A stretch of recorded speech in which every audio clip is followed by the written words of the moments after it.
the watershed district board. Awesome. Manager Shopmiller. What are you asking? Roll call. Oh, Roll call. I'm here. Manager Baki. I am here. Can you hear me? Yes, can you hear us? Awesome. Manager Taves. I'm here. Hey, there he is. Manager Schmaltz Here. and President Anderson. Present. We have a full house, that's good. Moving on, our budget workshop, that's the only item on our special meeting agenda. And it's number one out of many, and this is prioritization. So Mike, do you want to take over, or Emily? Madam President, so I guess really, staff has sent out a couple of items, link to the watershed management plan. Or plan, and we can proceed as you like. We've also drafted based off of that work plan, some initial information for the board to consider, and I guess Emily, you were instrumental in drafting that, so if you want to proceed with the overview, then we can maybe go section by section, would that be appropriate for the board? I think so.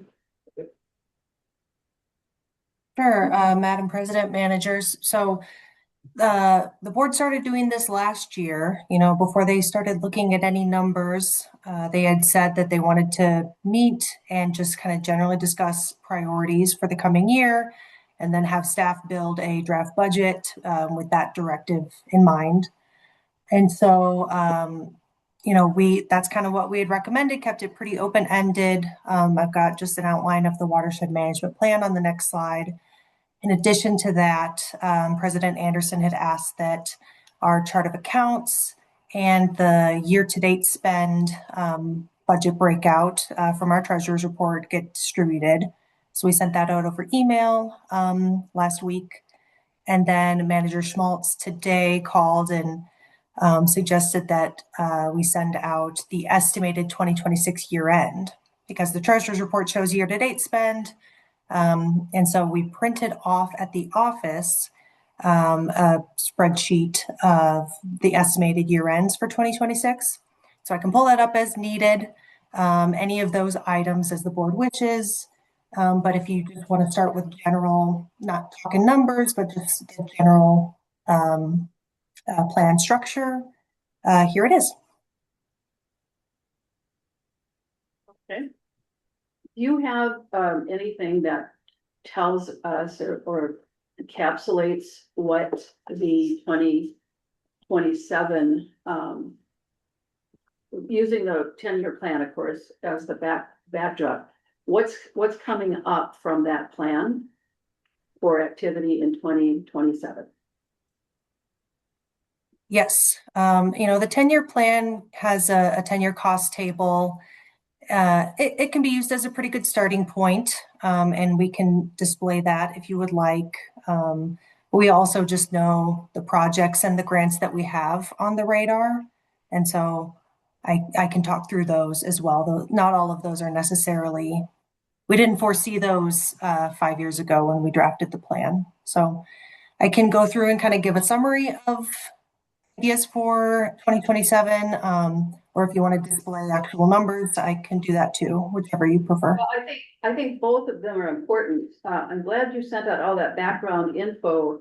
The program that we worked out, the prioritization program with Doug Thomas, that was helpful to see that as well.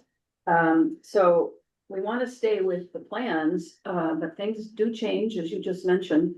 So obviously I'm looking for we're done with the upper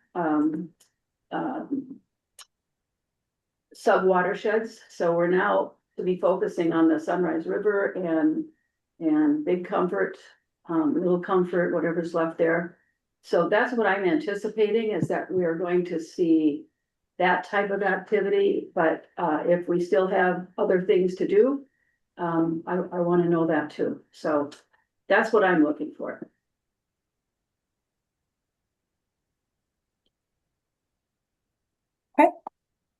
Well, how about I can display just our watershed management plan. Hold on one moment.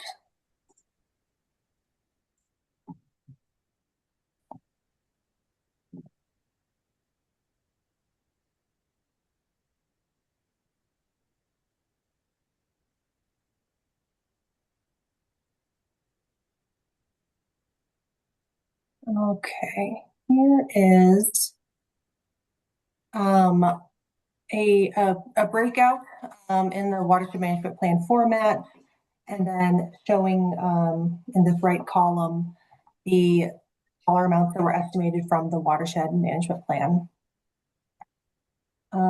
So in administration, we had some proportion that was,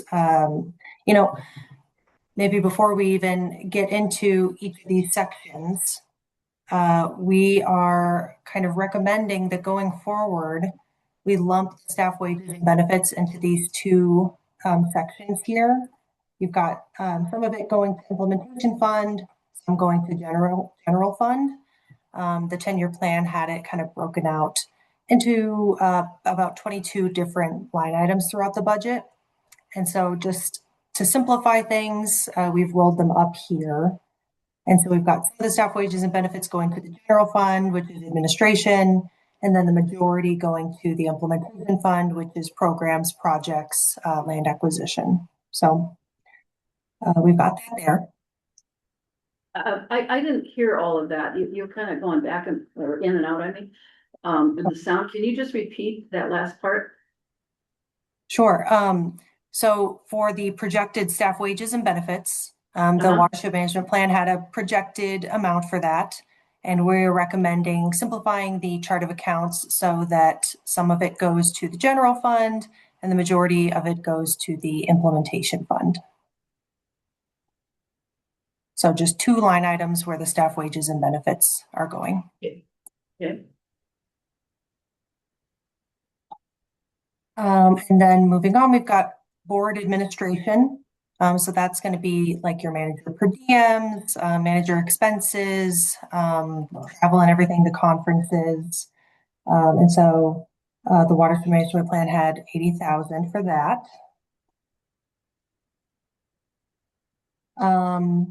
General office expenses.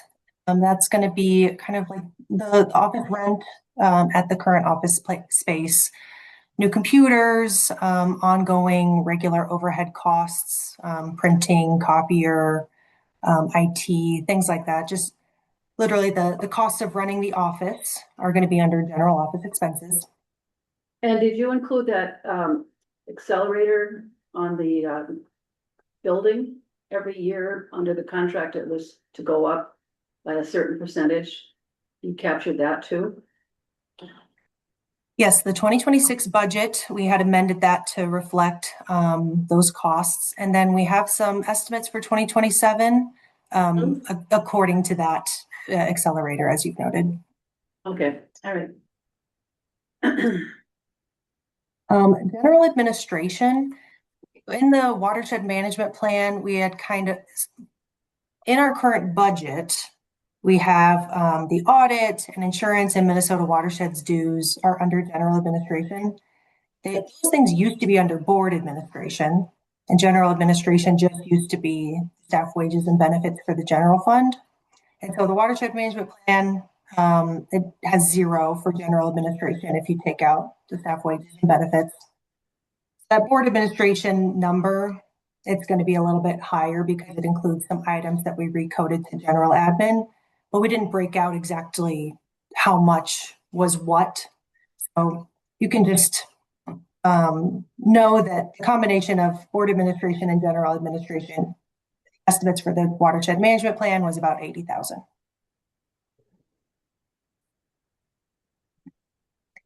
And then professional services, that's going to be our accounting that is currently with RedPath, the administrative costs for engineering, EOR, basically just their cost to attend meetings, which is a flat rate. Legal costs, which are, if they're project related, we code them out to projects or programs, whatever is most appropriate. But if they are truly related to administration, then they go in admin. And then other, professional services and consultants like the district's HR consultant. If the district were to use EOR or hire a building architect for the office space visioning, that would go under here as well. Emily, may I ask a question? Go ahead. So under professional services, does that include the Smith Partners Yes. legal services? Mhm. Thank you. Okay, let's stop right here and see if there's any more questions before we move on. Yeah, Go ahead, Steve. on the staff wages and benefits, are those are staff costs, but they're not in with the various subcategories of 3,000, or are they? Is there staff cost in like 3,001, 3,002, et cetera, or not? Watershed management plan, there is, but what I've done here for this breakout that we're showing is just tried to add those up, so that if they're under programs or projects, they get added into the implementation fund line item. But there was one line item for administration here. That's just an aggregation and for everything that's gonna happen in that 3,000. Did you do the same thing for, what's the lakes again, 5, I think, right? Yep, same. Yeah. We're proposing just for simplification purposes, not having a separate line item under projects, but Yeah. all projects, programs, land acquisition is all just those are all part of the implementation fund, and that gets Okay. housed in under this 3,000 series. Okay, so it's all in 3,000 or 1,000, is all of our wages, benefits, payroll taxes, all of that together, correct? Okay. Yes. Do we have a way to separate out, especially the healthcare benefits, so that we can see, I mean, typically, especially for a small unit, you can see some real increases in that area. So we can distinguish from wages and the cost of, especially that one item that's part of the salary. We can. Okay, Yeah. yeah, I think that would be helpful, and then we can track, maybe going back the last 5 years or so and see what kind of an increase we face on that type of, benefit. It's pretty scary sometimes, as a small business owner, we would have 30% increases in wages from year to year, and it was just outrageous to try to, handle that if you didn't, understand what was coming at you. So, I think it would be important for us to see that separate. Those components, I know I've seen a more detailed, chart of accounts that includes all of those separate line items underneath the, payroll.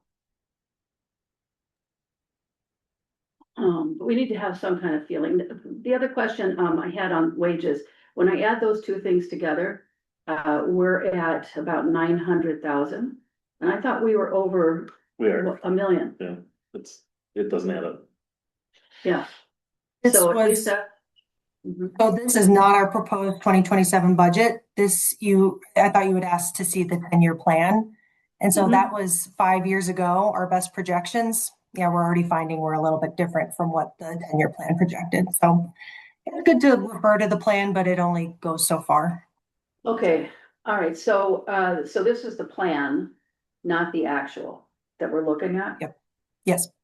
Yeah, the Okay. 10-year plan. Well, then, at the next meeting, maybe it'd be helpful to put in a current, column next to each of those, so that we could, see what we're really dealing with. Would you like, I have that information, it's however much the board wants to get into. Would you like to see all of that detail? Well, 2026 would be important. Yeah, okay. To have on the right-hand side so that we compare the plan. Yes, Madam President, the I think, and this is what Emily's trying to ask as well, but the intent was to look at what the plan was calling for in terms of the bigger picture. And I mean, we can get into all the administrative details at any time, but my understanding that the intent of this meeting was is to look more at the plan in terms of what we saw that could influence the budget more from a program or project perspective. We have all that, but we have all that information in detail on, in terms of the staffing and I think seeing, whatever the, personally, seeing what we're looking at right now, which is the 2027 estimate on the 10-year plan, it's important to see how far off we really are. And 2026 information alongside of that, I think would be really helpful because it explains a lot. So I don't think this is harmful. I think it's good. The other thing that I asked Emily about, which I'm sure she's gonna get to next, is what does the plan call for this coming year in 2027? And have we met all of the criteria for the sub-watersheds that we've already worked on and closed out, basically? I mean, there's little things, but all the big projects for Forest Lake and Boone Lake and Moody Lake are pretty well locked in, right? locked in, but we'll have one on Moody next year. One of our grant requests is for, or, excuse me.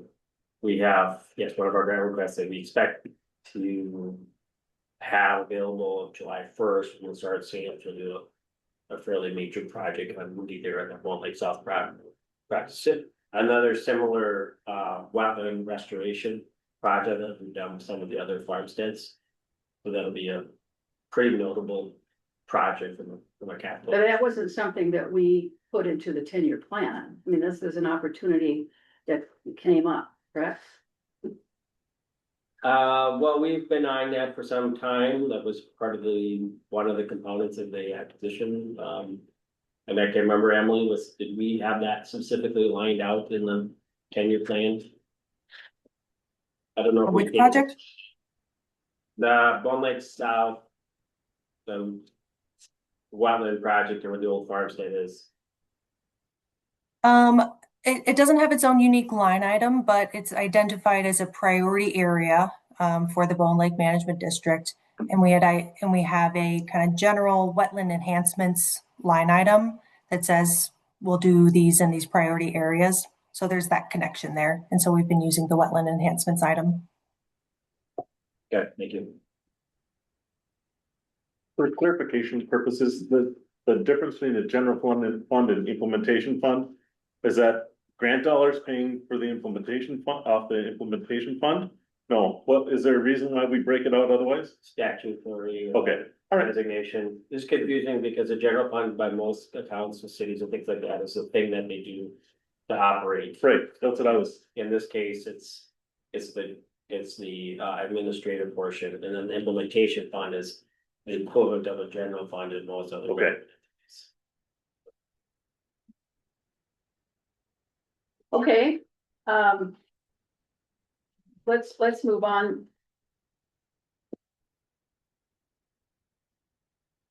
What else do we see as priority projects in the coming year, the 2027 year? And is it following the plan that the overall plan, which is going by the sub watersheds? So we should be in that Comfort Lake area and the Sunrise River area. And Little Comfort, we're still working on. I don't know that there's a lot of projects left there, but I'm sure that there's some cleanup that needs to happen on some of the streams. So that's what I'm interested in. Are we fully moved into that area? so your second page is the Yeah. 2026 stuff, if Yeah. you wanted to look at 2026 Okay. against the 2027. Yeah. Thank you. Yeah, I knew I saw it somewhere, that's where it was. Yeah. So we can look at 2026 next to 2027. I will just pull up a sheet for Okay. that. Okay. So here we've got the 2026 total expense budget as amended last in December. Our estimated year-end expenditures for 2026, and then what the watershed management plan indicates for 2027.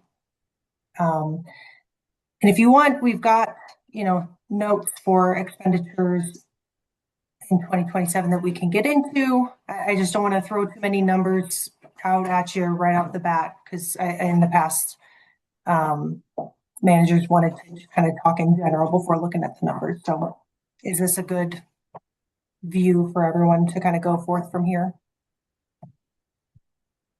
Yeah, good for me. Okay. So Jackie, I know you said you wanted to kind of get into the lake management districts, so that'd be kind of more under projects. You want to go in order and do loan repayment and programs first? Yeah, Okay. follow along with your plan here. Again, when we get into that bigger project, the bigger cost areas, that's where I'm focused right now, but we can go in this progression that you have. Go ahead. Okay. So the loan repayment, that's obviously a big one. We had amended the budget to reflect those updated payment schedules, and we are estimating year end to be what we amended the budget to. The watershed management plan, again, this was back in 2021 when we accepted it. We thought we were going to have $150,000 payments each year, and we've continued to take out loans. So those repayments are going to be higher than $150,000. They'll go up a little bit in 2027 if we take out this loan E that we had budgeted for in 2026, but still around just under $500,000. And how many more years do we have on that loan after this 2026? For disbursements? Pardon me? Are you talking about the disbursement period? Or how many, like continuing to take out loans? How many years? Yes, how many years longer do we have after 2026 to pay $500,000 a year toward decreasing that debt? It'll be a few years at that. We've got some other projections that I could pull up, but yeah, it won't start to go down until 2030, I would say, without pulling it up. All right.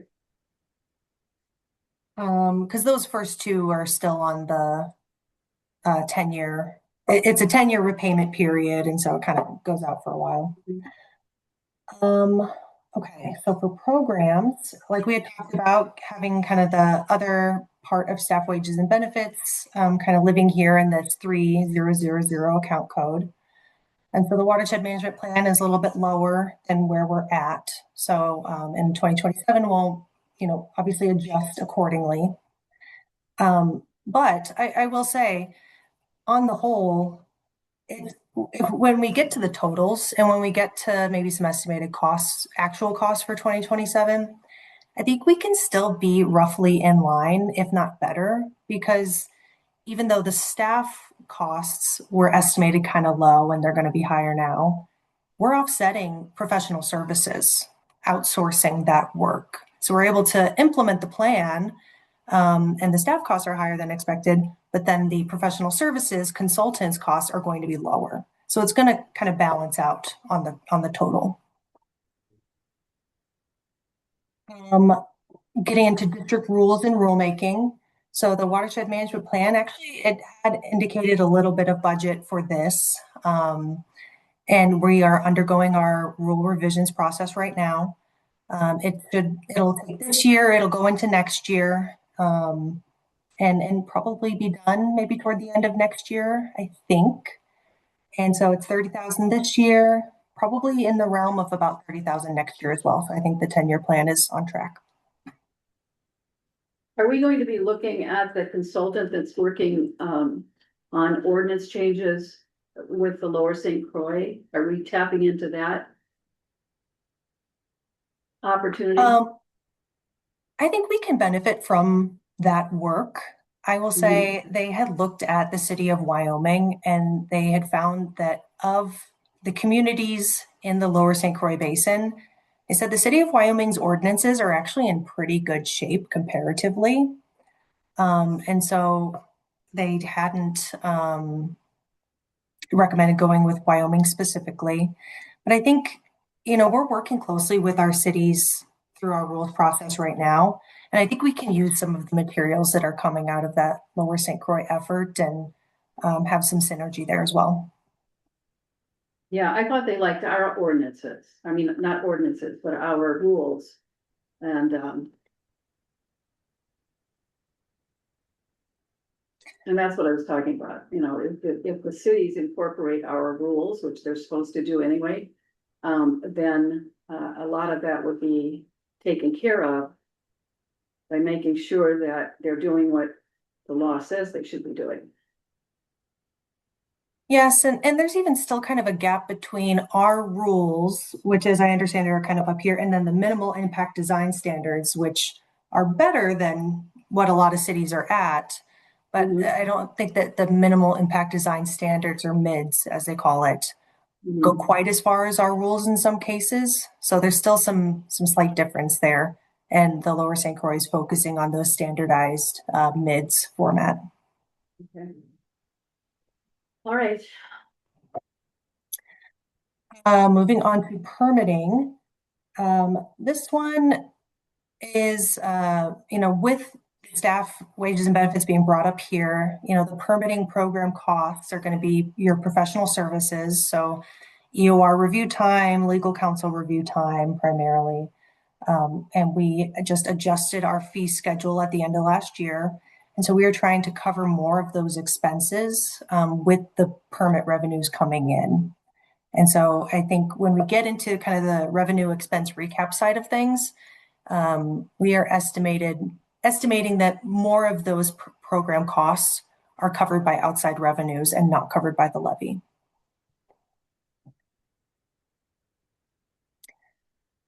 Monitoring and data assessment. Here is one where the 10-year plan really had some high estimates. And one that the 10-year plan had estimated a lot of consulting costs. EOR was a big part of developing our 10-year plan. And we do have need for a lot of data. We are very data driven. And so they had kind of helped us build a 10-year plan that involved a lot of EOR doing monitoring work for us, continuing the diagnostics kind of in a rotating fashion. And we found that, the price it's kind of high for where our levy is at. And so we had adjusted that for 2026. And looking at 2027, kind of talking with Blaine and other staff, I think we can do a lot with a lot smaller budget. We might not be able to afford, this $250,000 budget that the 10-year plan called for, but we do a lot of DIY and district staff goes out and collects a lot of data. And I think we can get a lot of the data that we need at a relatively low cost compared to what was originally budgeted.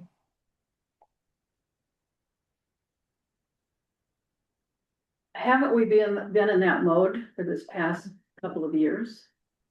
Yeah. So Yes, pretty much. Yeah, so nothing's gonna change. We're doing that already.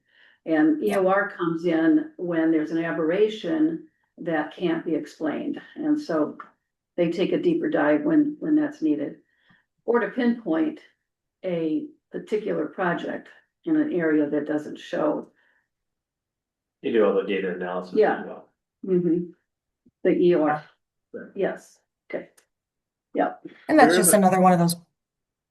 Oh, go ahead. I was just gonna say that's a big gap though between 25,000 and 36,000. What changed there? And is that something that's like a canary in the coal mine for going forward? Yeah, that's a good question and point out. Oh, Mike, did you want to speak to it? Well, one is that if we're pulling out the staff wages, that Right, reduces that cost. So that's now the overhead contracting like for the camp and things like that, the actual expenses, if we added in staff costs, I think it's another 65-70,000, so about 100. But there's kind of, yes. One is just how much of that we have a current project and funded by grant dollars around the Comfort Lake area. District staff are currently working on another grant to help fund more this diagnostic monitoring assessment, because it's not a standardized piece. We have an official request into Bowser to change their policy to fund it. So, But we budgeted 25 and we're estimating 36, it's a 30% miss, so I'm just wondering what would we're drive not that? into the season yet. We just, oh, no, that's No, I what you're at, yeah. What I, Um, sorry, Mike. I think we didn't miss budget, but the 2026 year, we paid this year for last year's monitoring budget, I believe, or monitoring report. We paid it at the beginning of this year and it should have been on last year. I believe, but it was a $9,000 cost. Okay, It's, Well, we also reduced the monitoring budget for this year. yeah, I'm just wondering what's driving, Yeah, between The 25 gap. and 36. that's a, it's a good point. You don't wanna be that wrong on your budgeting. right, and if so, then is it saying there's a problem potentially Mhm. next year, that's. No, that's a good point. And Tori's right. We had set the 2026 budget to be for the 2026 monitoring season. But really the way it happens is that the report writing for the 2025 monitoring season, that work occurs within fiscal year 2026. So if the services are incurred in that fiscal year, it gets coded to that fiscal year, even though it's the 2025 report. So we're reflecting that moving forward, like the offset of the reporting year.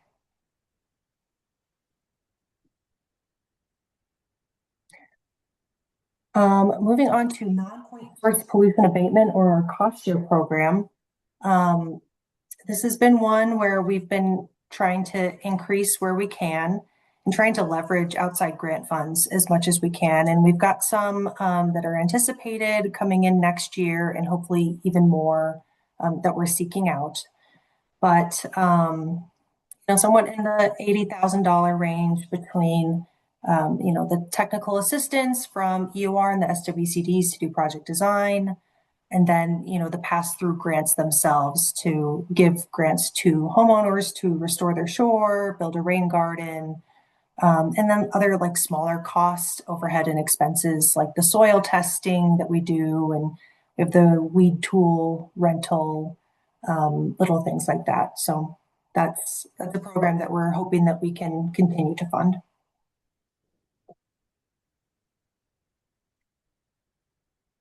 Education and outreach. We've also been having a lot of activity there. And so again, a lot of it is really the staff time, but giving Adam and staff a budget to work with for all of these events that we do, printing of materials, buying supplies, paying for venues or food for these various events, things like that. So amount of budget for education and outreach.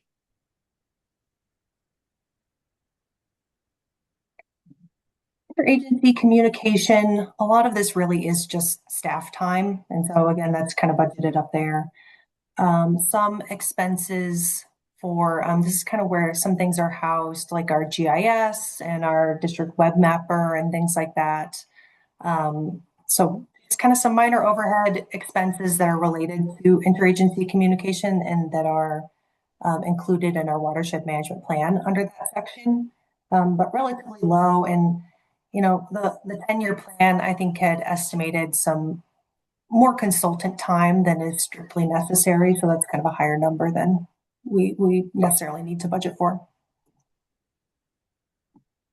Go ahead. I was just gonna say, if we get to a spot where 2027 isn't and just an estimate based on what we were thinking and hoping, but there's a reason, we had some specific that we had slated for 2027, that just for example, the AIS prevention management line, if, you know, we budgeted 161 this year, we're gonna end up with 157 is kind of what we're thinking.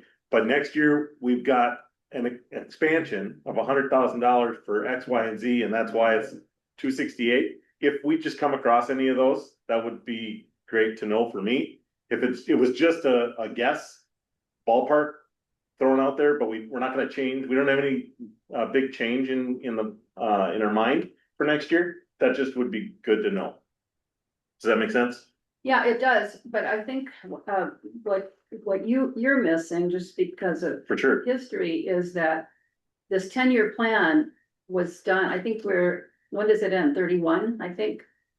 So we're 2030. about 2030, okay, Oh. so we're No, 31. Yeah. 31, okay, It was 22 to 30. so we're halfway through the 10-year plan. Right, So that whole column on 2027 was estimated. for sure. Yeah, 5 years ago. And so the point here, I think, is that, you know, are we tracking going over, going under what that 10-year plan was? No, exactly, and I totally get Yeah, you that. get I'm that, just, okay. and that's great to know. Yeah, But what I'm just wondering is Mhm. if I can say, hey, we're doing great here at 161 based on a 268 estimate from 5 years ago, or if 268 is, well, next year we're building the data center Yeah. in our whatever, and so that's why that's 268. So we're gonna spend it next year. Yeah. That's all. I'm just trying to yeah. understand Well, it. we haven't gotten to the Sunrise River and the Comfort Yeah. Lakes. That's why I've been asking about it. Right, We've done all the other sub watersheds. Sure. And so those are known facts, and Yep. there's all these things that, you know, come up that weren't originally part of it, but so I get that part. But what does that Comfort Lake area look like? And are we going to need that 300,000 or more right. because of what's coming down the Sunrise River and into Comfort Lake and Little Comfort?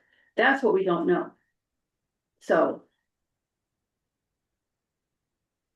Okay, Yeah, no, I think that's a The great water point, and management I'll, plan is not an estimate for next sure. year. It's just, it's an estimate from 5 years ago. Yeah. I totally get that.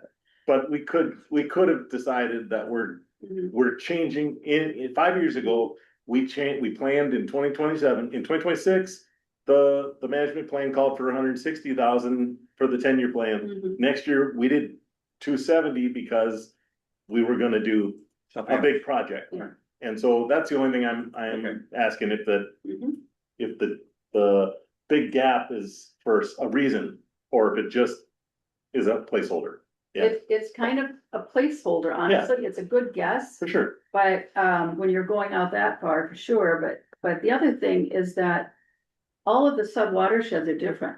And so Right. you've got to deal with what you're seeing in that sub watershed, which is also an expectation or projection based on when that deep dive work was done, you know? Mhm. And so it can change as you get actually into those areas Oh, and say, well, course. you know what, we were wrong on this. Or it's 10 years later for some of them, like the tail end, of course.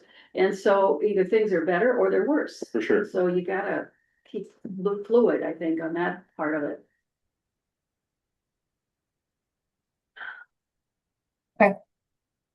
um.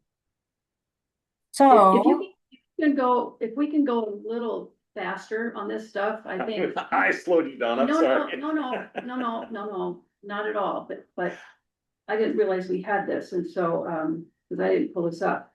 So we can do a lot of this kind of comparison ourselves and then write down questions on it. But I wanted to mainly highlight, again, are we focused on the Comfort Lake and Sunrise River area to the point where we're looking at projects, big projects now that we should be looking at in those districts? yeah. I'll say two final things about programs before we move on to projects. Operations and maintenance. This one I think needs to be higher. The watershed management plan was kind of overestimating in a lot of places. I think this is relatively low for what we're going to need. So Yeah. I'm working with other staff and we're putting together some detailed estimates, and this is going to be a big priority because we've built quite the portfolio of projects we need to maintain. So that'll be a big thing. I And then- agree with that. If we weren't anticipating having this many projects done, that would be turning over to that maintenance level. So I agree with that. And then for AIS, I'll just say that for 2026, I don't remember what the watershed management plan had estimated, but I'm pretty sure we're already deviating from the 10-year plan for 2026. I think the 26 10-year plan was even higher and probably kind of close to the 268. We've been trying to level off and, control costs where we can. In the 10-year plan, a lot of it was kind of 2021 was our starting point, and we just estimated like a 3% increase or some kind of increase formula across the 10 years. And so some of them, they might not necessarily need to be quite so high. Yeah, that's where reserve funds come into play, though. You have no control over when AIS is going to appear or how bad the situation might be. And reserve fund is really important for that type of unpredictability.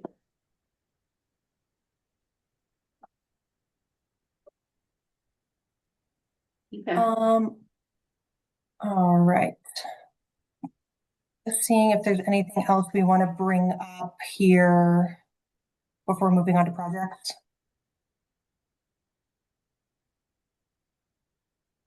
All right. Emily, Yes. President Managers, just wondering, it's the flood resiliency work. I'm trying to find it in the 10-year plan here. Is that under programs? So the initial floodplain vulnerability assessment was under programs in that watershed planning and resiliency. And our latest 10-year plan amendment, we had created an implementation line item under the 5100 series for, the project design and actual implementation, not just that initial targeting plan. 2013. We have rather, I would say, somewhat de minimis amounts in there compared to what the cost was for doing the Comfort Lake drainage area. We're gonna do the rest of the district at some point. So just something for the board to be aware of from that perspective. Well, where is that big project there that we're kind of at the tail end on, this big floodplain and climate resiliency focus we've had? Yeah, so that Thursday night Mhm. there's a agenda item on that. We'll kind of refresh the board about all the effort that went into that. And then the plan that we're currently under conversation on there. The goal is on the 28th to bring back that proposed plan for the board for action. Good. So Where is it accounted for now? It's not under, 2013 oh, wow, program, really? yeah. Oh, that's weird. Well, but we were just starting it, when we were drafting the plan, of course, that was at least a year prior to the actual publication. Because we worked on the plan for 3 years, right? They recommended timeframe was 18 months, but we wanted to make sure we had a lot of engagement with partners and the public. So, Yeah. so it was more of like something that was coming, but we didn't have any idea of what it would entail. And to date, we don't have any requested scopes of work or estimates from EOR to do the rest of the district. So, but we're also trying to hope that Met Council or some others step in and do some of Mhm. the bigger work. So is that gonna move from 3,000 down to 5? Well, the Floodplain implementation and part climate? will go into 5,000, Okay.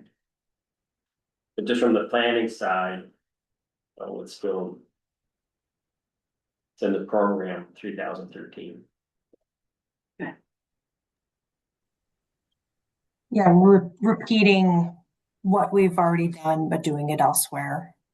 Mhm. Okay. I will note that. We'll talk more about that and put something together. Okay. Kind of getting into the projects.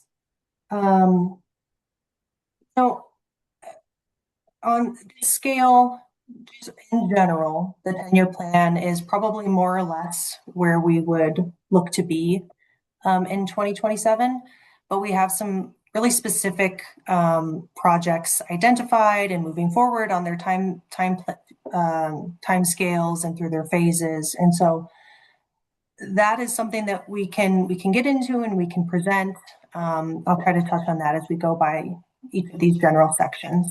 But for general project development, in the past, we've spent a fair amount here for these coordination meetings and kind of running down leads and things that come up and trying to figure out if a project is possible there. I think in 2027, we could still budget a little bit for general project development. But last year, when we worked with our budget projections, one of the big things we talked about is trying to aim to cover as much of the project cost as possible with grants. And generally, the expenditures are not eligible until the grant is executed, and it has to be pertaining to that specific project. So if it's having EOR go out and check out a site that somebody notices something going on there, or, if it doesn't fall within a very specific range, it can't be covered by the grant. And so having some local funds budgeted for those things that might come up, I think will be good. But I really do believe that we can put together a 2027 budget where the vast majority of expenditures occurring under projects and land acquisition are covered by grants. And we have lined up some grants that are going to be coming through even in the next few months. And those can be covering those 2027 costs. So just saying that in general. Good, that's the way it should be. So for example, floodplain and climate resiliency, we've got estimated year end of 49,500 here. This is a very specific number because we were just awarded a $99,000 grant through the Bowser Water Quality and Storage Program. That's executed. We are just trying to finalize that flood resiliency action plan first, and then bring an EOR scope of work forward for them to kind of take it to the next phase, take it to the next step, do some more targeted project modeling and concept design. So kind of getting more into the implementation phase. So just as a general estimating we could spend half of that this year, and then the 2027 budget would be the other half, so 49,500. And that is a grant that we have in hand and ready to go on it. As far as actual project construction, it's still a little too early to say. I don't think that we'll be able to get to the construction phase in 2027. There's still a lot of development that needs to occur, and we need to go out. We've gotten a $99,000 grant now. That's no small sum. That's a pretty big amount of money, but it's going to set the stage and it's going to tee us up to start applying for the bigger grants that are going to be hundreds of thousands or even millions, because that's what some of these projects are going to cost. So it's going to take some time to line up these funding sources, but we've got a process set up and we're trying to fund it each step of the way. Yes. And President Manders, Emily, can you confirm that the grant we received for 98,000 was one of only 2 offered in the state? Is that correct? No, we were one of 2 watershed districts. No, that's actually something else. That was the Green Infrastructure Grant. We were one of 2 watershed districts that were chosen, and the rest went to nonprofits. Okay, thank you for clarifying that, but overall, the state has not typically offered these kind of funds for this preliminary work. That's been an issue that you and I have talked about, President Anderson, for some time. And the law. Right, Because they have to. right, but their implementation of their programs and the way that distributing funding is not. Well, of course, we have this ongoing conversation. They'll fund this some watershed analysis, computer models, but not the way that we're doing it. So that's been the ongoing challenge, but we're working on it. We have the formal class in, And we're also looking to, That's part of my recommendation for a next year, 2017. Minnesota watershed. You know, for 27. legislative issue. okay, Yeah. We need to change that, yeah. we have due the end of the month. Is it? Oh, I gave it to Chuck. Meeting to go, whenever it was. Okay. Yeah. Yeah, and to Mike's point, this water quality and storage program, it's been around for a while and they've offered these planning funds. Bowser staff told me this was the last round they were going to offer planning funds. What they want to see in the future is that you've already got a site identified and you can use some of those funds for the development and design, but not for kind of the early concepts and things like that. So yeah, they're getting more and more strict with what they want to see those funds used on. So we got in just in time to get these planning funds. Yeah, good. So I do believe that the watershed management plan, again, that estimate from a few years back had estimated some construction occurring by 2027. But we're just not there yet, but on a good track to get there. Moving on to lakes, this is one of those ones where, and even with floodplain, all these project budgets, they don't really proceed programmatically where you can expect an X% increase each year. It's going to be kind of low one year, and then it's going to be 1.5 million in the year that you build this big iron enhanced sand filter. So we're not building a $1.5 million project every single year, but we know when we are going to build one. So that's why this budget is so high. I actually think we'll come in under budget. We're going to be bringing this to, I think the May 28th meeting, the bids that we got back on the Heath iron enhanced sand filter. Hopefully that we can get that project to come in under budget, maybe free up some local funds to use on some other things and cover more of that with the grant than we had originally intended. So very hopeful for that to move forward under budget. That's kind of the big one with the construction costs occurring in 2026. Some of it will roll over into 2027. Other projects that we have include the East Comfort Pond project, which we've been talking about, and we're just amending our plan to include that very specifically in the CIP. I'm not sure we'll get to construction yet this year, but probably in 2027. So that'll be a cost that we're looking at in the 2027 budget. Again, really everything but the staff time, we intend for that to be grant covered. And even if that project does go under budget, we've got this federal 319 grant coming in, and that could kind of help cover some of those additional costs.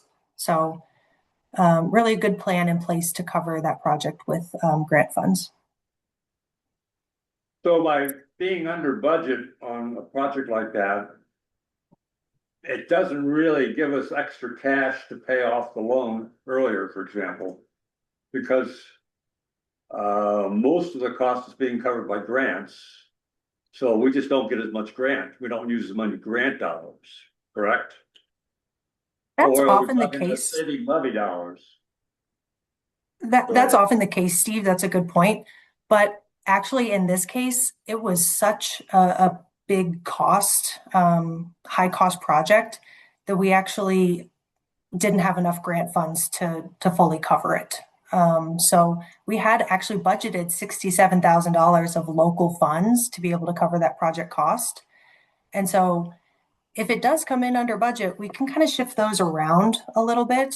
And in this case, it actually would free up some local dollars. You're talking about the Heath Avenue project, correct? Yep. Yeah. So that was higher than we anticipated? Lower. Lower, okay.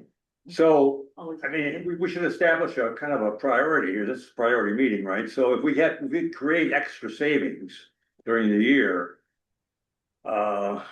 we need to decide whether we want to shift that to do more in another area, or whether we just take it and we help pay off the loan faster, Or keep the levy at a lower level, right? And I'm in favor of doing both of those things as priorities. In fact, as we look for opportunities to, like we did last year, we took out almost 200,000 out of the budget.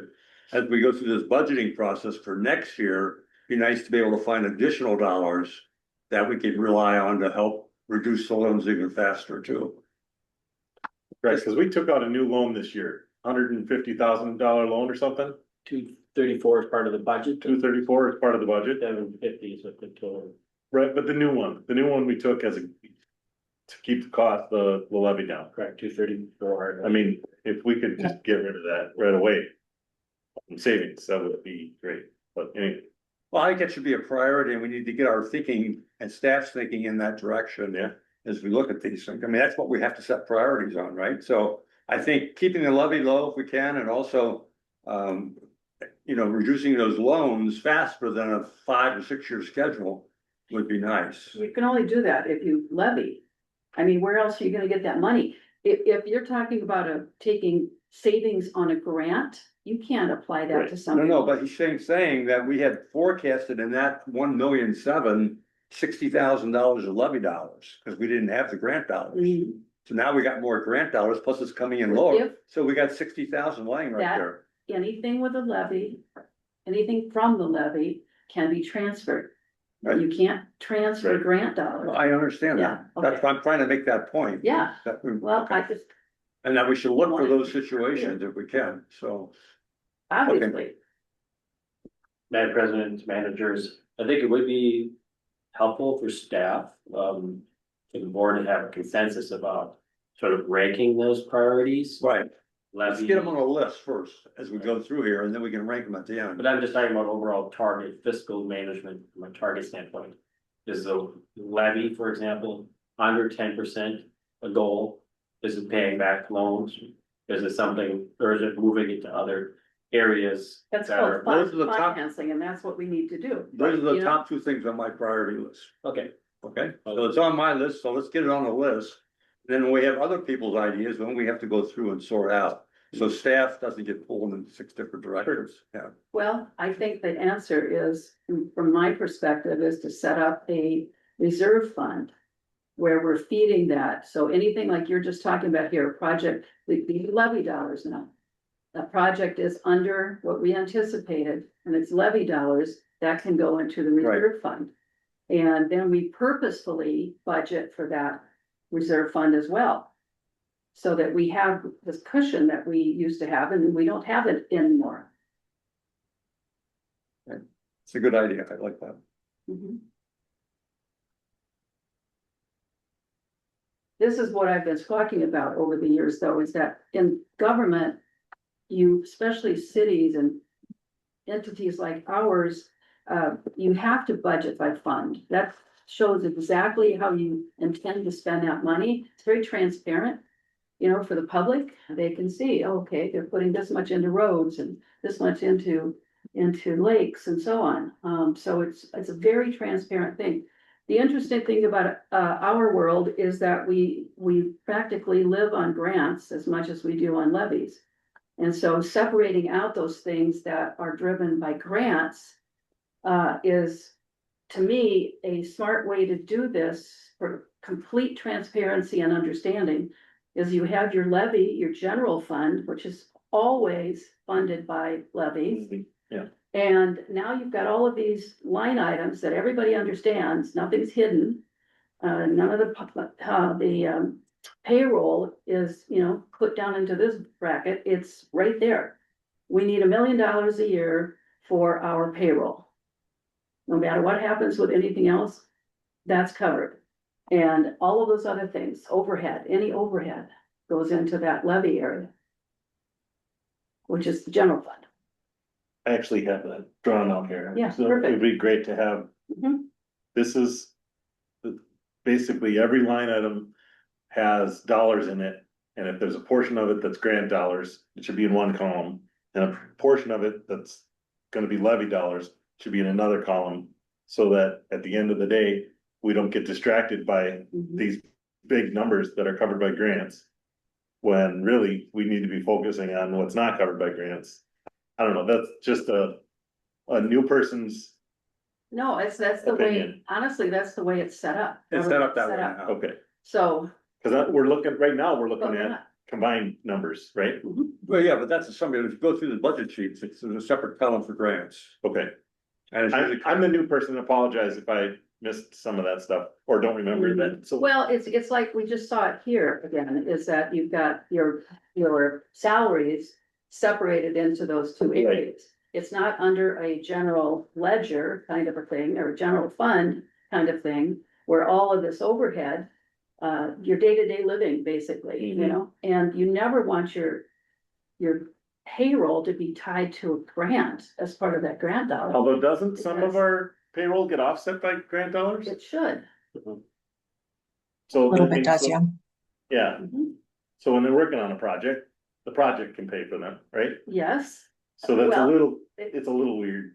it is weird, but if you don't have them set up right, Right, you can't ever figure it out. sure, So, and typically, the grant dollars wouldn't be shown with the levy stuff or the general fund, it would be in this separate area for the grant projects.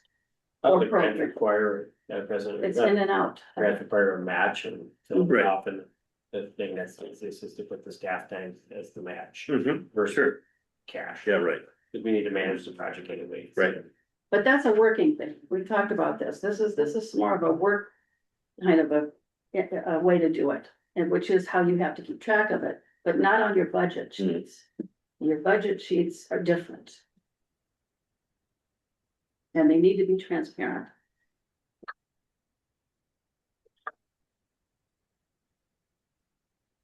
And we have some estimates for 2027 for that, which we can get into or we can distribute for next time. But yeah, what do we think the grant spend will be versus what is the local need for what the levy needs to cover?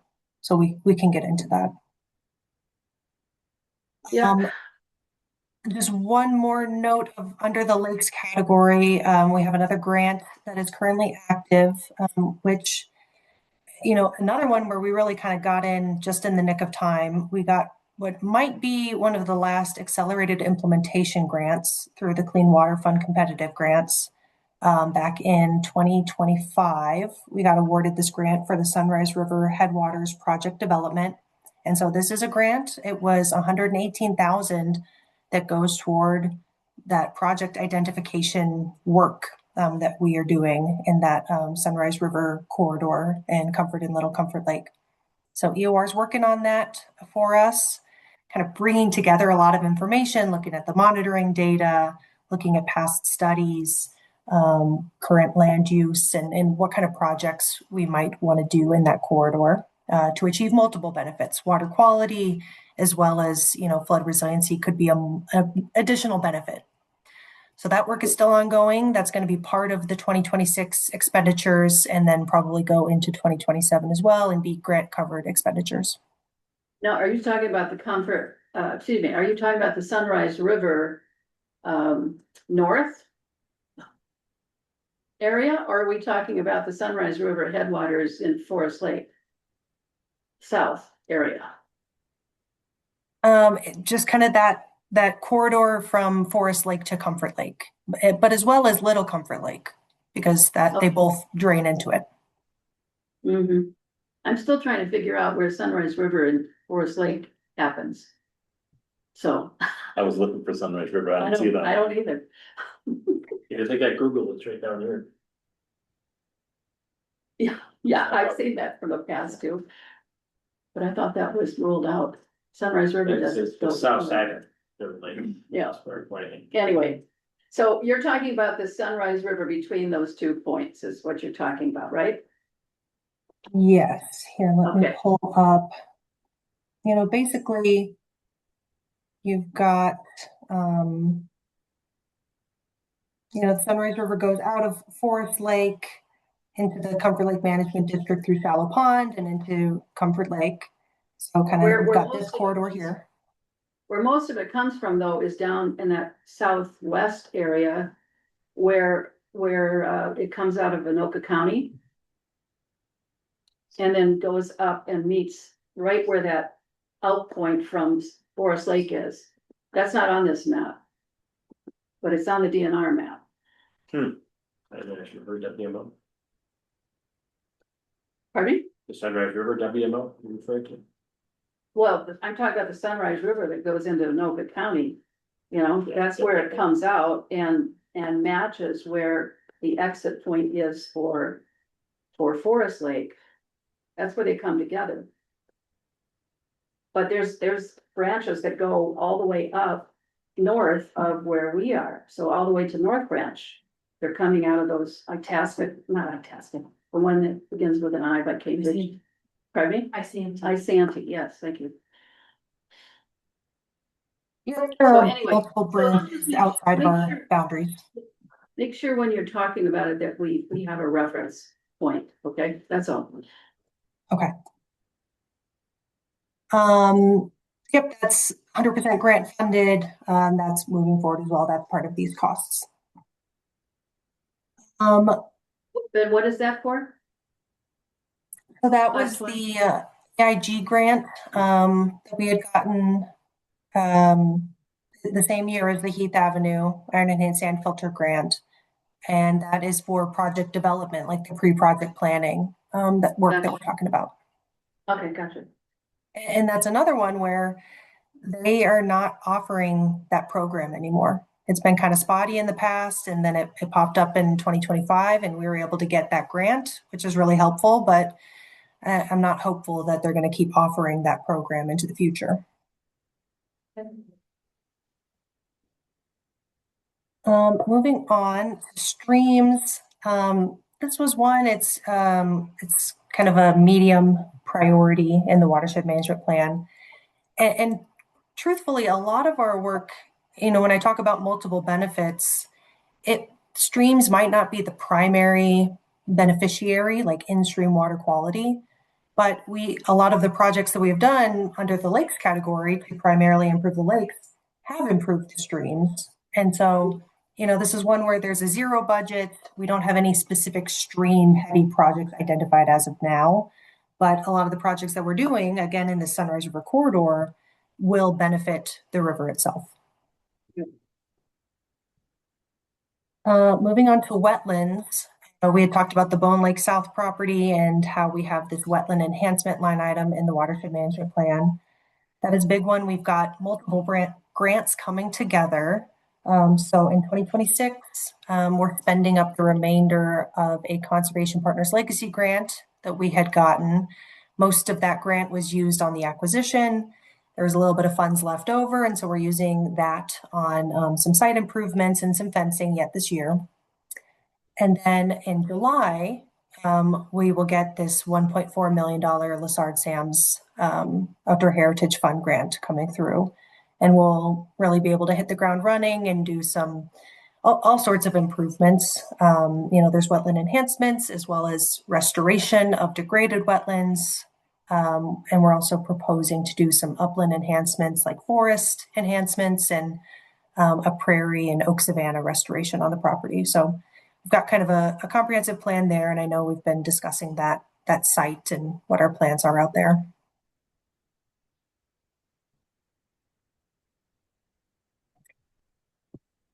So that's the bulk of that's all of this line item here is wetlands is right now it's Bone Lake South. Upland resources, this is one, it's another one of those kind of like multiple benefit ones.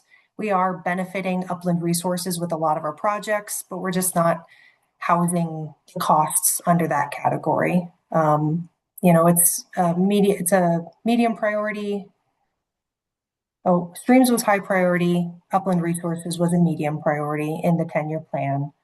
And there will be some benefits under these other projects we're doing in the other categories.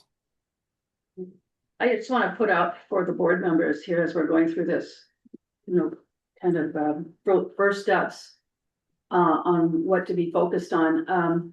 I would like to suggest that we all look at our particular areas that we live in and the lakes that we're closest to or on, and jot down some properties that fit into that wetland resource area or natural shoreline areas that we could put together for staff and have them look into it for protecting.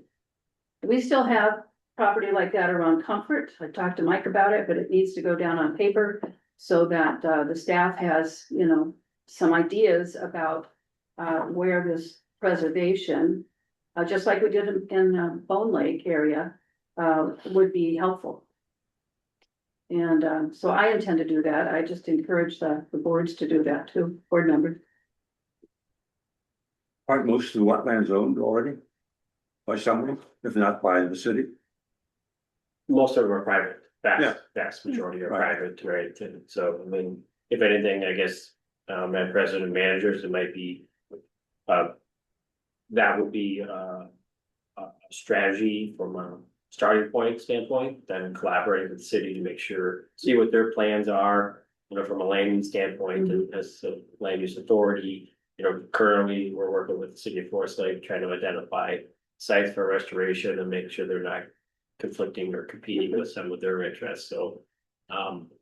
We could do that, but again, when we're looking at the 80-20 rule, given the sheer acres, and I forget the total acres of wetland, but that's a percentage, and then we're something like 20% or 25% of the district is wetland or open water, so it's a pretty sizable area, and many of them that are also they're small, and this is where, you know, it's challenging, not like Woodbury where a developer could come in and just put whatever number of houses or something they want in there without ever hitting anything that's a wetland. Here, it's kind of hard to throw a stick and not hit a wetland, so so there's that perspective, and so it's gonna be really important for the district to establish, you know, which ones have that greatest benefit, of course, because when you're talking about in this particular case,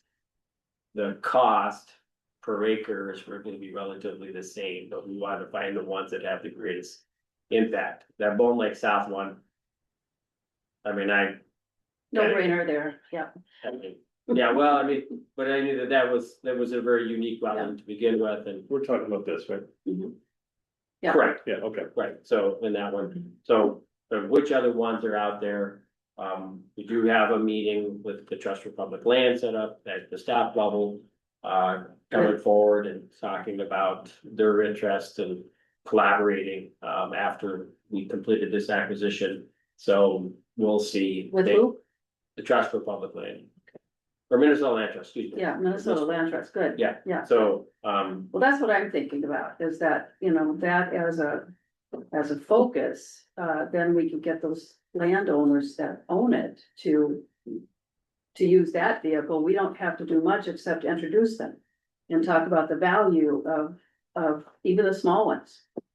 We've got a lot of those around Comfort still, and some of them hold water and some of them don't. But there's still a few important ones. right, and there's a lot of education that needs to occur. Mhm. I very regularly encounter individuals that think that they don't recognize that Mhm. the wetland is still a wetland, even if you're. Yeah. If you're able to farm through it on a dry year, it doesn't matter, it's still classified as a wetland, and when you go to develop it, it's gonna be, you can't make it go away. So to speak, so, Legally. correct, there's the whole. Right, and and there are some that have tried, and then they get a restoration order. You know, and they cost them more money, and we've had several occurrences of that last decade or so in the district. But nowadays it's pretty, people just, yeah, that people know, and that, well, people know enough about the law. That, Yeah. you know, they're in city stuff, so. But yeah, it's a pretty big undertaking, but again, just, trying to prioritize based off of limited staff, time and resources as well, doing those projects that have the greatest benefits. There's a database somewhere with all the wetlands in it, right? Some, I mean, they're all identified, they're all, Well, I mean, we can pull up the district map and show you all the, but I mean, they are somewhere. yeah, I mean, right. There's no secret wetlands that nobody knows about, right? Yeah, there should be an inventory. Right, okay, Yeah. What do we, We should have an inventory. That was part of one of the big projects studies we did. well, we've done a couple different ones. We did, some level of prioritization for restoration, like in the Bone Lake Management District, because it had the most impacted ones based off of past agriculture. But then it wasn't really the same here. However, the Comfort Lake District is heavily impacted by ditching. And that, most of that is private, again, so it'll be fairly, I'd say, simple, if you will. If the party was interested in being able to restore that, you know, but again, many people have this idea that you know, because it's a little bit drier to the ditch, that somehow it's, the wetland isn't a wetland, and they're like, sorry, 15 of your 20 acres is wetland, and you're not changing it. But we're not quite there to, we need to work through the priority process, and which, you know, at least for that area, we're starting at least with that, with the city of Forest Lake. But even then, some of the sites that they're trying to pull back, I'm trying to work on helping them understand that there are approaches to both getting what government wants as a whole for the benefit of the public. So rather than saying it's a city versus a watershed district, but rather the collaborative component of, in the value of certain approaches with certain persons that have been identified. Or working with the public through an education process that costs very minimal amounts compared to the value of this on the benefits of doing, working with the Minnesota Land Trust. Some of those put into a conservancy stage basically is forever. And sometimes there's a tax benefit for doing that. So there's all kinds of good things that take a little effort from us, but it teaches the public, if you've got this land that you want to protect, whether it's a wetland or an open field with prairie grass, you know, whatever it is, you don't want any building to go on it, then I'll talk to these folks. They do the hard work. We don't. Yes. I Back to know. the budget. Yes, well, we're kind of over this part of the budget and we're talking about ideas to focus on, which is part of what I was going to bring next. Do you have anything else, Emily, that you want to talk about right now? The final item is land acquisition and management, 6,000 series, and that is another big Lessard Sam's grant we have coming through in July. That's going to be for easements and acquisitions, and the top priority area for that, much like a lot of the projects we talked about in the projects category, is going to be that Sunrise River Corridor and the Comfort Lake Management District. Okay. Thank you. Been very helpful. and it sounds like that's all grant money, Yes. is that right? Okay. Wow, well, great. So of those totals there, looking at the 4,200 basically all blown up for 2026. We have the estimate from the 2027 plan, but are you expecting that same amount in 2027? I think, putting together some early estimates, talking with other staff members about programs, and then looking at the project timelines, I'm thinking we're going to be around 3.3 million for the 2027 budget. And I think we can fund 26% of that with grants and other revenues. So that 3.3 million, is that what you said? Is that going to be the remainder be the levy amount or overhead costs? Is that what you're Levy thinking? and the interest and like ag market values, other miscellaneous revenues, but primarily levy. Yeah. Okay. But I think we can get to a balanced 2027 budget with a lot of these bigger expenditures and projects and land acquisition being 100% grant covered. And then, we can pull up the expense revenue recap if we want to get into it, but the high level summary, I think we can prepare a balanced 2027 budget with a relatively small levy increase, maybe 9% or so. And just really leveraging a lot of the grant funds that we already have in hand. And then if we get more grant funds, then that could help us be in an even better position. But I think we're looking pretty good with the grants that we already know we have.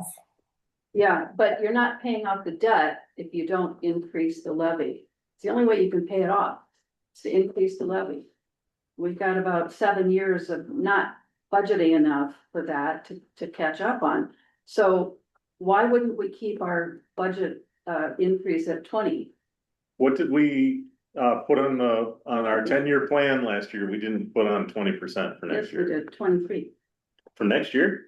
Oh, We had 2 years Oh. of I 23%? thought you were asking what we put. No, in what for the- we shared a plan in advance Mhm. that what we saw for percentage of increases every year, and we shared that. Right. So what is that The number? higher number was like around 20%, I think, Mhm. and then it dropped off the third year pretty quickly, I thought it came down to 10 pretty quick, so it So- may, 8%, yeah. or, so do you have that, Emily? For 2027, what we had? Yep, for the 2026 budget, we had these projections for 2027 and beyond. We were looking at a 14.2% levy increase in 2027. Okay. And then 13% in 2028, and then being able to keep it flat or lower it from there. That's where we were last year. Looking at all of the grants that we were able to get in, I think it's possible to get by with a lower levy, but obviously, that's kind of the discussion the board will have. To answer Manager Anderson's question, you can pay off the loan without levy dollars, without using indirect levy dollars. By that, I mean, if you have salaries that can be written off on a grant, then the levy dollars normally taken to cover that salary is valuable to go to that reserve fund. So we can do both, just like you saw on that one project that we just talked about. So that's what Emily's trying to do. She's trying to get the levies in here and expand them out to cover some of the actual salaries to a certain extent. Right, it's all, it's two ways. You're either spending less money or bringing in more revenue. If we can do both, all the better. Right. That's with the mantra I always communicate to staff, but I mean, on the money that we have available, I guess. I'm still of the opinion that some of our loans are 0%, others are 1.5. I'm not sure. Personally, if I had access to a loan like that, I would be in no rush to pay it off while we still, in lieu of the levy perspective in and the public relations. We got a short term though to pay back those loans. We don't have a mortgage Right. over 30 years. This is 7 years or 10 years. Correct. We had it Right, extended. I'm still saying, yes, we will meet our loan obligations, but paying them off early. Because future residents will still receive the benefit of the improved water resources as Mhm. well, so. There is that strategy, and that was what was discussed early on when we did take those out, so. Yeah, but you have to pay for them. And we weren't paying for them. That's the point, is that we were not putting in dollars. We had this conversation Yes. many times. Mhm. And we did it for a couple of years and then all of a sudden there's nothing there for these loans. And so it has to come out somewhere, and it did. So anyway, we have to have, I think, a separate levy for a separate, fund, excuse me, for a true reserve. So that we are feeding that, not just with things that we save here and there in the budget, but we make a concerted effort to get us back to that amount that we were at before the crisis project. So, and we have to decide on how much and how fast we want to build that back. The other thing that I think that we would benefit from is, people are gonna scream at this, but I didn't hear anything about signage. We have all these projects around the district and we have no signage. And every time I drive by, Wyoming has some, things that are going to be less expensive, but they're very eye-catching. But we have all these projects that nobody knows about because we haven't paid for the signage. So either we get that from a grant, or we find some way to do that, or we budget for it. But having all of this work out there and nobody knows that we did it, that's gonna help us in the long run. So this is my wish list. And I hope everybody else has theirs. We talked about the land trust cooperation so that we can spur just from education and some of the outreach that Adam does. We can encourage our citizenry that want to preserve their land to do that and work with the Minnesota Land Trust. They're all set up. They've been around for 50 or 60 years, and it started in Minnesota, and that's nationwide now in every state. So it's a good program, and there might be even some tax benefits for the people. And this is my immediate list that I would like to see figured into our 2017 budget, or 2027 budget, excuse me. Anybody else want to add anything before we move on? No? Well, I think, again, I think balanced budget is a goal that I have to see if we can do that. And then the second thing would be to have, try to work towards a levy, under 10%. Well, I like the fact that we went back to what we presented to the public last year.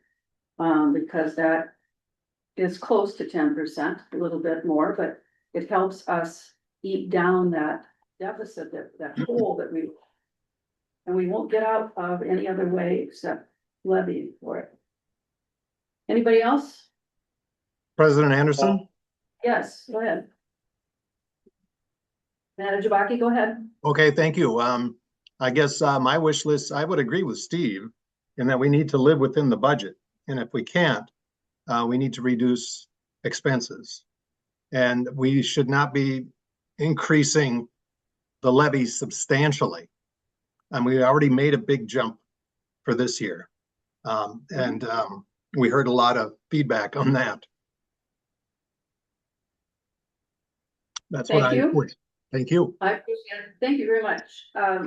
Manager Taves? Anything? From my perspective too, balanced budget. As far as putting aside a separate fund to hold monies in reserve, I'm personally a little nervous about that. I don't have money to put into savings, much less to put into somebody else's savings. I think if we handle our budget carefully, we'll be okay. There is certain things we have to watch out for and have some kinds of contingencies, but that doesn't mean setting aside large amounts of money. If we have large amounts of money to set aside, I think we put those into projects that are underway. In terms of paying down debt, I think the idea that we have monies at low cost to pay them off earlier does not really do an advantage to us, except shorten what we have in our budget available for other things. Well, there's one other thing, but I've forgotten what that is. Well, you'll think about it and you can come back on Yeah. screen, okay? I'll come back to you on it. I'd like to see in terms of projects to be seeing a little bit more of what's going on with this greenway or green, what's the corridor? Green belt. Yeah. Green belt. Yeah, we kind of renamed that. We've got a different name going for that recently, but I think that's something that could call public attention to what we're doing. You know, we've had signage out here in my ditch for a long time until just recently. We have signage at the Moody Barn about that project. You know, it's not billboards kinds of things, but you know, there's only so much you can throw information out. People have to be a recipient to the information to make it work.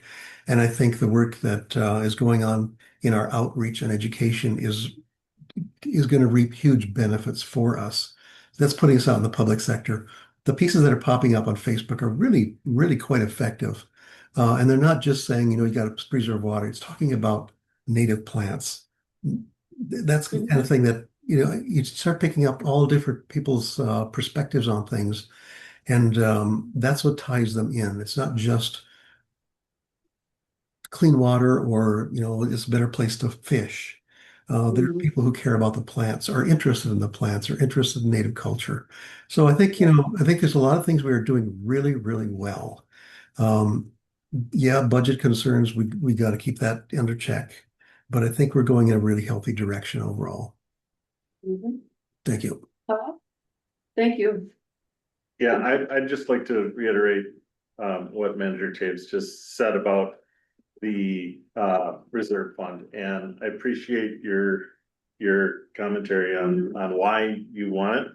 But I also think that if we really came into a spot where we were upside down, that we could make that case for a levy increase when we need it. And so I agree. I don't think for us to say we're building a savings account when people are struggling to pay their gas bills, to get to work is a tough message. And so that's, Except that you need the 6 months coverage into the next year. So that's one of the things we Yeah. got off of, and that's why it's in reserve, because you want it to cover that first 6 months of the next year. Some districts call it, the carryover money. But that's different than a special reserve fund set aside. Yeah, We always budget to have that 6 months there. That's different than Sure. setting up a separate fund. yeah, that's barely. So there's no place to really hold it anywhere unless you leave it in the salary area. So typically it's a carryover fund or it's a reserve fund that's used for that 6 months coverage. It's all overhead for 6 months that you have to budget for every year. Okay, just to clarify, thanks for everybody's input. It's on record, it's recorded. Emily can go through the list and we'll see what we can do with everybody's recommendations. I appreciate the fact that you put some thought into this and brought such good ideas forward. It always helps. One last request. I think Emily and I have talked about this. Emily's in the process of finalizing year end 2025. So when we get that done, we should get a copy of that to everybody to see how that year ended up. And I don't know how we ended up. Did we come out better than we thought we did or worse? So that'll either put us in a deeper hole or take us out of the hole for next year. So that's one reason I want to look at it. Plus the fact that I think it would be helpful to take those 25 year-end numbers and include it in our budget column for 2025. Then you have 26 estimate and then you have 27 forecast. So you've got 3 numbers to look at if you're comparing. That gives you an extra year to look at in terms of why are we up or why are we down for that number, We're gonna be down because we saved money in some areas last year, et cetera. and if there's a major variant, so just a description on what we're expecting, if there's a major change. Right. Is just my 2 cents on it. Yeah, So is that possible, Emily? Can we get that? You're close to getting it done. I know we talked about it this afternoon a little bit. Yeah, and just to clarify, on the whole, we have that because we have the audit completed. And so I could show you that recap right now if you'd like. What I'm working on and getting from RedPath is the line by line reconciliation of like the individual line items, but we have it for the total broad categories. And yeah, in any case, we can have that expense revenue recap prepared. yeah. Could you send that to me if you got it then? Yeah. Okay. Will you send that to everybody? Yeah, everybody. Yeah. Thanks. Well, Yeah. I mean, oh, sorry, go ahead, Jackie. We've always had our budgets, as Steve just pointed out. So you've got, usually it's the prior 2 years. So the most current and then 1 year, back from that. And then you've got your current budget and your current, where we are, throughout the year kind of a thing. And then, or is that the one? No, Year it's, I'm sorry, it's the current year budget and where we're at on that, and then the new budget. So all of our reports in the past have had that. So you're taking a 3-year look back, year by year, and then the most current year is the budget of that year plus where we're at. Yeah, okay. I think that's maybe a good transition into, I want to go back to the PowerPoint and do maybe a few checkpoints. That 2025 year end recap, the 2026 budget, 2026 year end, and then 2027 draft budget is a recap that we can provide. If that's the direction the board wants to go, kind of directing staff to have us prepare that budget and then send that out to you for review. Yeah, that'd be great. I think you have, the whole point of this meeting with the board first is to get our input, what we're looking for, anything new that we want to focus on. And you have that information first instead of last, where you have to go back and redo your work. I still didn't see what was coming up in the Comfort Lake areas, but you can just send that to me. It's in your, And, oh, that's right. It's That's in your right, it's in budget sheet. here. Yeah, that's second page, right? it's the whole lake thing, Yeah. except for 10%. Yeah, well, I didn't see on that budget, did you? Yeah, it's almost $2 million except for 150,000, everything else was going to Comfort Lake. Big year for Comfort Lake. Well, I think it's we got the little comfort. Oh, I mean, little Comfort, Yeah, yeah. that whole quarter. Yeah, it's Okay. so anything else on the budget that we need to Well- talk about? Yes, thank you. A couple more housekeeping things. So, just are going through our process. We're having these special meetings. They are public meetings, open to the public. Typically, what we will do after any public meeting that the district has is we've been uploading those recordings to YouTube. And then prior to the next meeting, we upload those workshop materials. For example, this draft budget that we're going to be sending out. We upload that to our board packet webpage, and that's available on the website. Assuming that still sounds good to the managers to proceed, kind of everything is online and available that way. Yeah. I guess I would prefer it to be closer to final before it gets posted. Yeah. Because we're still making, because, people will take ideas that we're still shuffling around with and fly off the handle about that. And I really believe it would be best if we wait until we have a first draft. And then Yeah, publish right. that, Sure. because we're still in the work mode right now. Okay, Minutes will still go on time. yeah, of course. Doug, are And you recording okay on with that? YouTube? Manager Taves, are you okay with that? And Manager Baki?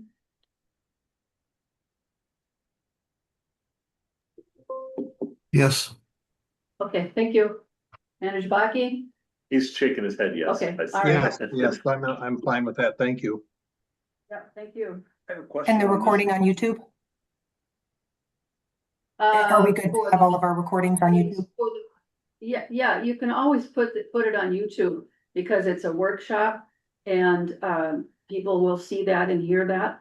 And we're not at a I don't know. it's Decision not- making. Yeah, we're not at the decision-making mode, and so we need a clear draft of a proposed budget before we can put that out to people, because we're still going around with ourselves first, okay? Yeah. All right, Okay. thanks. And the last thing is just looking at the workshop schedule. Our next workshop date is going to be Thursday, June 4th. Two questions. One, does the 6 o'clock start time still work for everybody? We had kind of set that for all of our meetings, if that's still okay. Well, let's ask Manager Taves. He seems to have the tighter schedule for that time frame. Yeah, right now we're in deck season and I barely got away by 5:30, which means I got here just before 6. Okay, It's tight. is And- 6:30 better for you? Pardon? Is 6:30 better for you? It is, but let's stick with 6. It gives me a reason to walk out of work. All right, all right.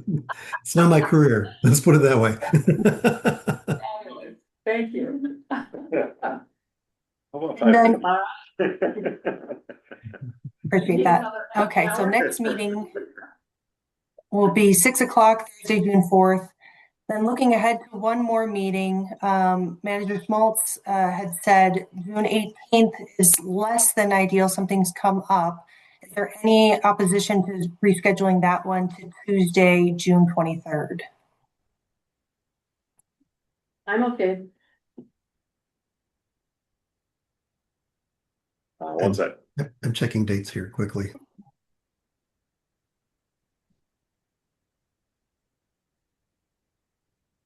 I think I'm okay. Yeah, me too.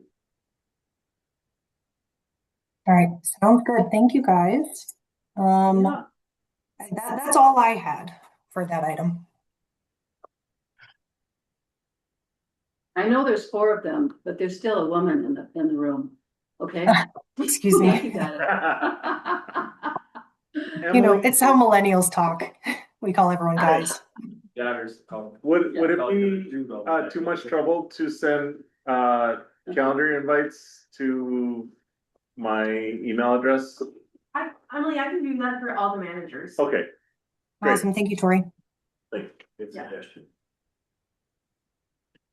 Yeah, reminder. Jim's got enough trouble keeping track of what he's supposed to do. Yeah. Yeah, we have to talk about that other piece of time. When is that? We're gonna send. Oh, I thought we did set it. We didn't? All right. Okay, I think we are over, correct? For the budget? I have nothing else. Okay, Done. I don't wanna say over. I wanna say done. Done. And we're not over the budget. Yeah. We're done. yeah, yeah, there you go. Under the budget. Okay, next item is the administrator's performance review. This is for the board only. We still have to talk about the process and the outcome.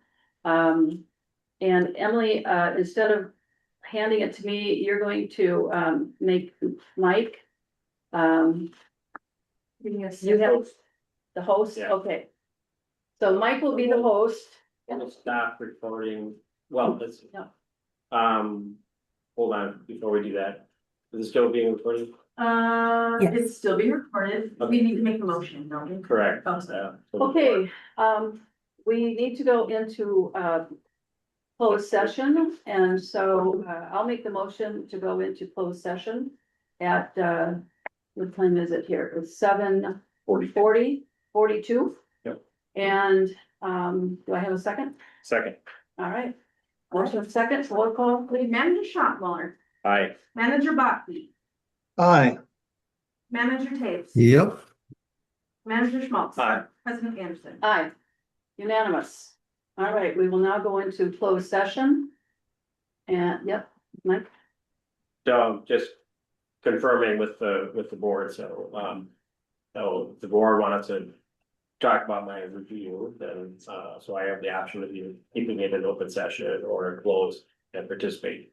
So normally I've been, you know, a participant to the discussion, but if the board want me to just get the meeting recorded and then leave, that's fine. At this point, it doesn't matter to me. I just want to make sure from a process standpoint that that's being communicated and it's on the record. So, because the meeting will have to be recorded and then it'll be saved, but I'll just be upstairs doing some other stuff.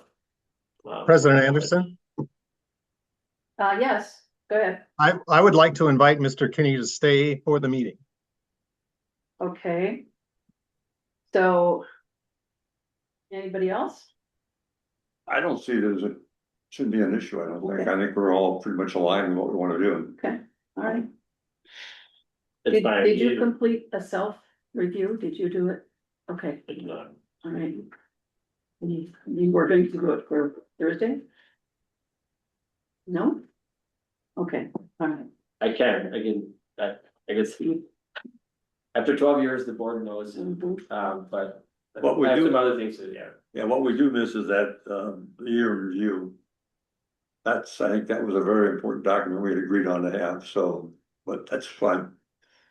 I think it's very valuable, so, but not that you have to do it this year, we're already in this year way on, but it's. Right, but I think that was, you know, the district has just struggled with the consistent process, and so what if that's an element that people want.